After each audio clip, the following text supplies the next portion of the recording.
안녕하십니까? 하나님의 은혜와 평강이 당신의 삶에 함께하기를 기원합니다.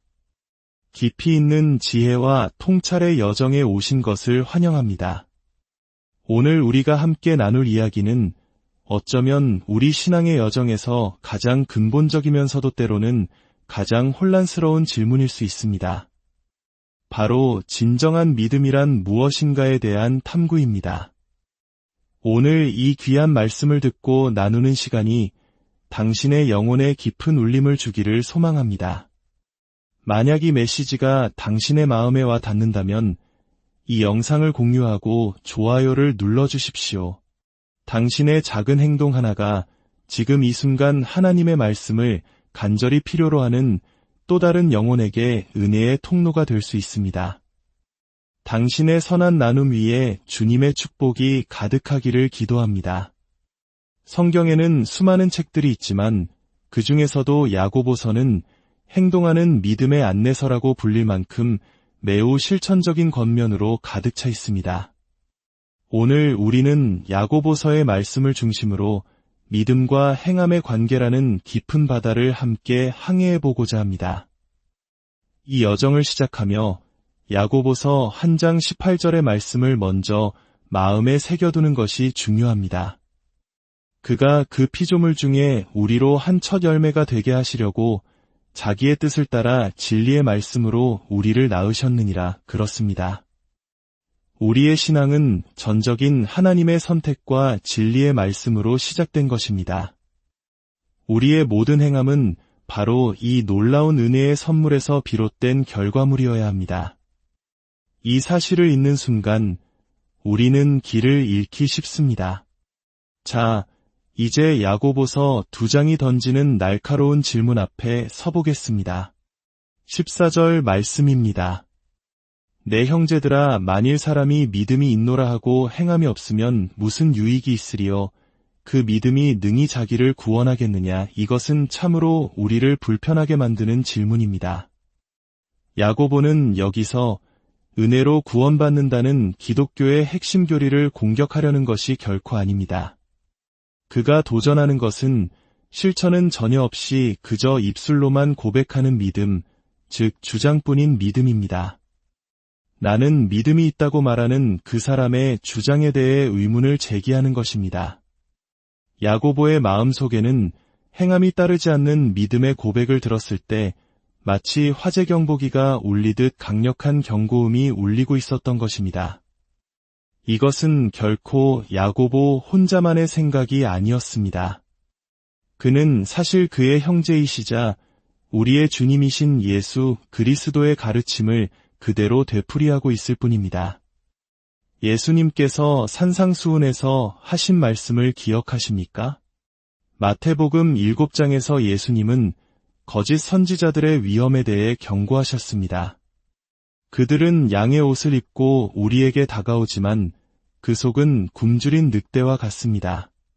그렇다면 우리는 어떻게 진짜와 가짜를 구별할 수 있을까요? 예수님은 명확한 기준을 제시하십니다. 그들의 열매로 그들을 알리라. 가시나무에서 포도를, 엉겅퀴에서 무화과를 딸 수 없듯이 좋은 나무는 좋은 열매를 맺고 나쁜 나무는 나쁜 열매를 맺는 법입니다. 좋은 나무가 나쁜 열매를 맺을 수 없고 나쁜 나무가 좋은 열매를 맺을 수 없습니다. 예수님께서는 이 비유를 통해 명확히 가르치십니다. 선한 행실, 즉 삶의 열매는 믿음이라는 나무에서 자연스럽게 맺히는 것입니다. 만약 어떤 사람이 자신에게 믿음이 있다고 주장하면서도 삶에서 아무런 선한 열매가 보이지 않는다면 우리는 그 사람의 믿음의 뿌리 자체에 대해 의문을 가질 수밖에 없다는 것입니다. 오늘날 우리는 믿음이라는 단어를 너무나 다양하게 사용합니다. 어떤 사람에게 믿음이 있으십니까? 라고 물으면 네, 있습니다 라고 대답합니다. 하지만 그가 의미하는 것은 그저 막연하게 신의 존재 가능성을 인정하는 정도일 수 있습니다.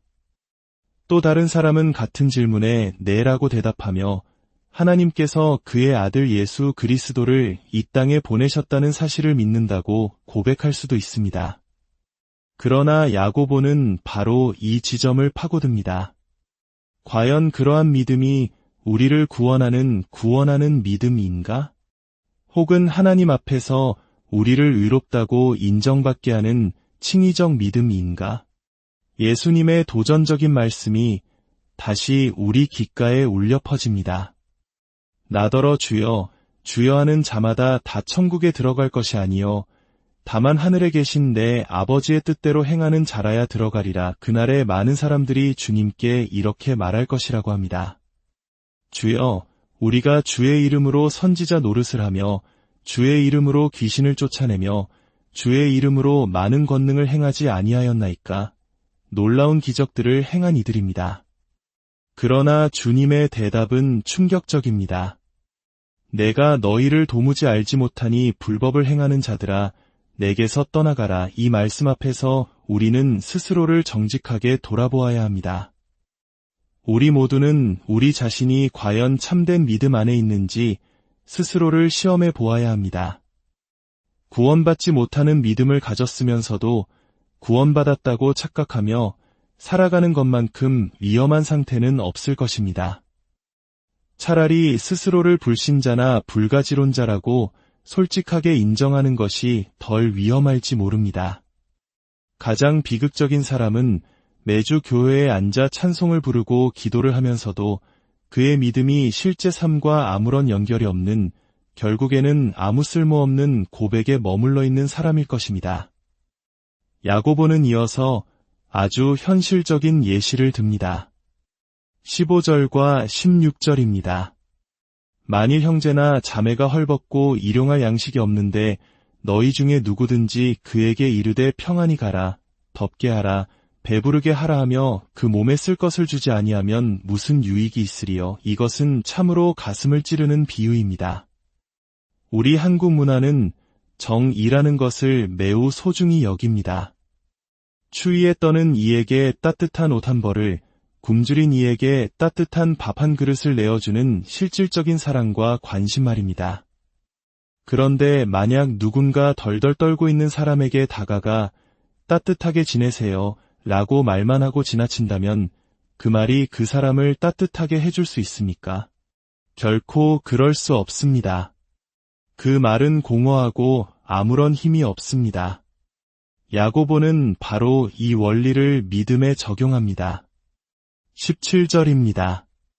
이와 같이 행함이 없는 믿음은 그 자체가 죽은 것이라. 듣기만 하고 행하지 않는 것은 헛된 것이듯 믿음의 고백이 삶의 실천으로 이어지지 않는다면 그 믿음은 생명이 없는 죽은 믿음이라는 것입니다. 아무리 교리적으로 완벽한 신앙 고백을 할 수 있다 할지라도 그것이 우리의 삶을 변화시키지 못한다면 아무 소용이 없다는 준엄한 선언입니다. 갓 태어난 아기를 생각해 보십시오. 아기가 태어나면 가장 먼저 어디로 갑니까? 엄마의 품에 안겨 젖을 빱니다. 생명을 유지하기 위한 본능적인 행동입니다. 마찬가지로 하나님의 말씀으로 거듭난 새로운 피조물은 영의 양식인 하나님의 말씀을 사모하게 되어 있습니다. 말씀을 읽고 공부하는 것에 아무런 흥미를 느끼지 못한다면 그 믿음의 진실성을 의심해 봐야 합니다. 우리를 구원하신 살아계신 하나님을 예배하고 찬양하고 싶은 마음이 자연스럽게 우러나오는 것이 구원받은 심령의 반응입니다. 하나님의 백성들과 함께 교제하며 삶을 나누고 싶은 열망이 없다면 그 믿음은 점검이 필요합니다.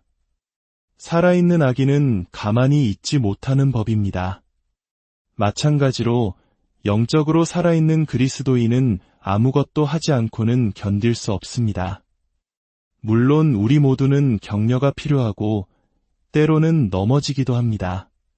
하지만 우리 안에 성령 하나님께서 주신 생명의 불꽃이 없다면 우리는 야고보서 2장 14절의 질문으로 다시 돌아가 스스로에게 물어야 합니다. 이런 믿음이 과연 나를 구원할 수 있는가? 어떤 사람들은 이렇게 반박할지도 모릅니다. 사람은 다 다른 법입니다. 어떤 사람은 믿음이 강하고 어떤 사람은 행함이 강한 것 아닙니까? 믿음의 영역과 행함의 영역을 분리해서 생각해야 합니다. 야고보는 이러한 오해에 대해 단호하게 말합니다. 믿음과 행함은 결코 분리될 수 없습니다.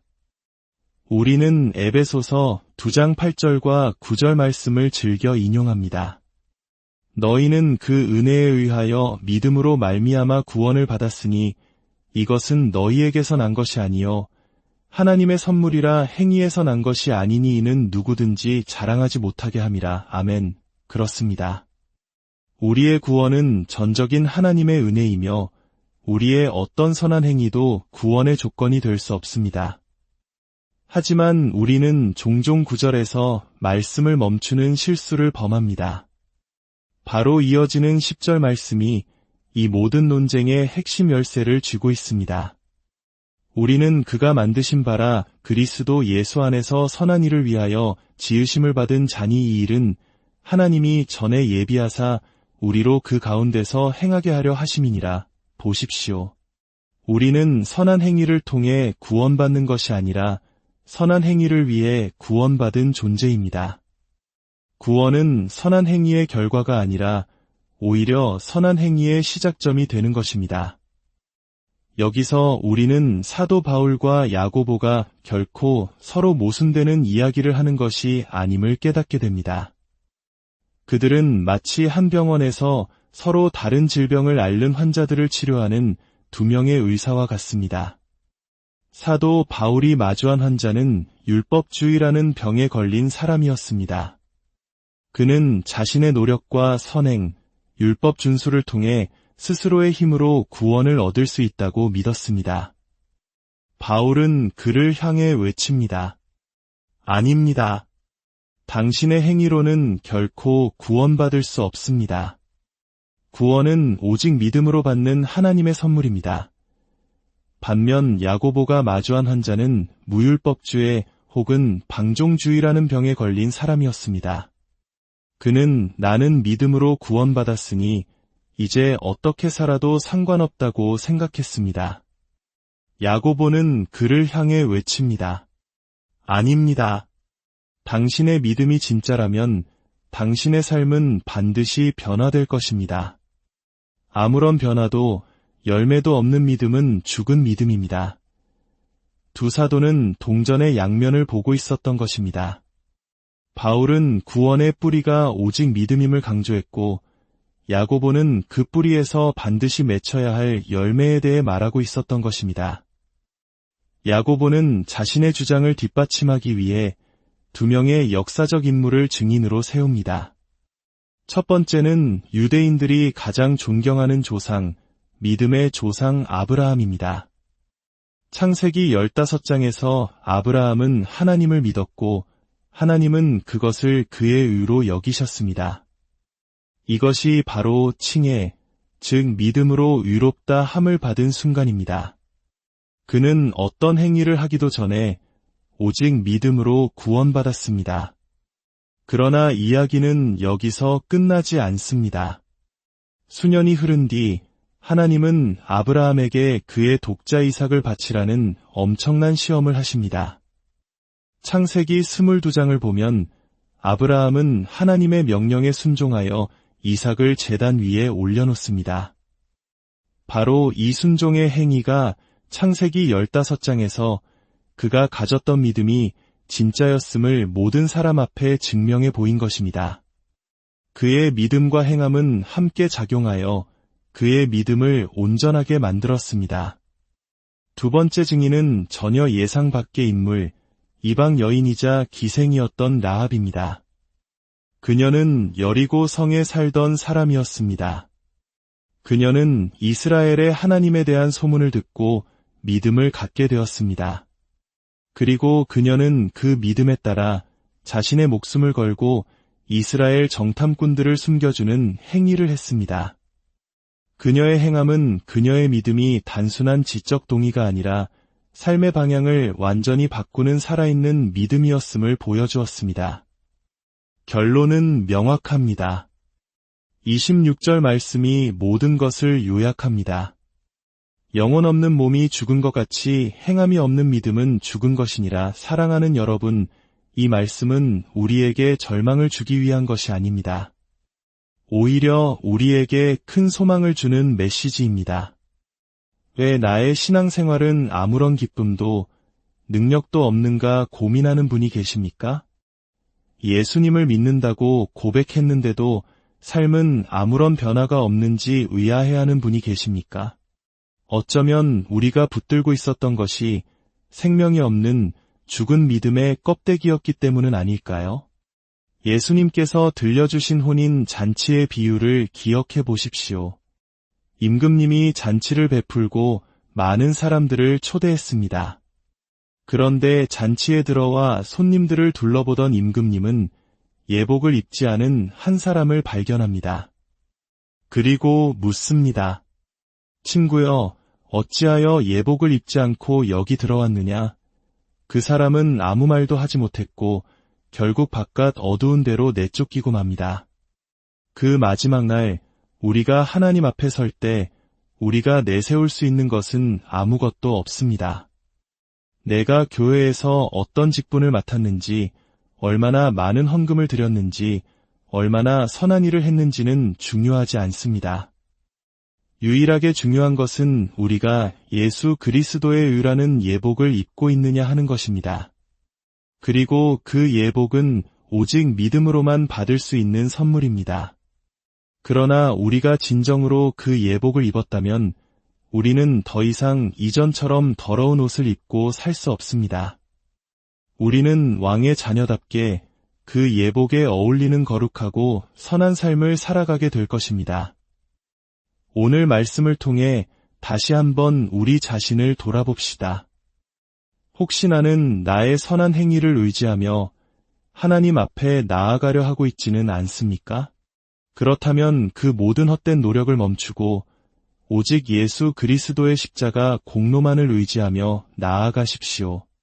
혹은 나는 믿는다고 말하면서도 삶에 아무런 변화 없이 세상 사람들과 똑같이 살아가고 있지는 않습니까? 그렇다면 성령 하나님께 간절히 구하십시오. 나의 죽은 믿음의 생명을 불어넣어 주셔서 살아있는 믿음의 증거를 삶으로 보여주는 참된 그리스도인이 되게 해달라고 기도하십시오. 오직 믿음만이 우리를 구원합니다. 그러나 구원하는 믿음은 결코 홀로 있지 않습니다. 사랑하는 청취자 여러분의 삶 가운데 오늘 나눈 이 말씀이 깊이 뿌리내려 살아 움직이는 믿음의 열매를 풍성히 맺게 되기를 우리 주 예수 그리스도의 이름으로 간절히 기도합니다. 여러분의 가정과 삶의 모든 영역 위에 하나님의 평강과 은혜가 가득하기를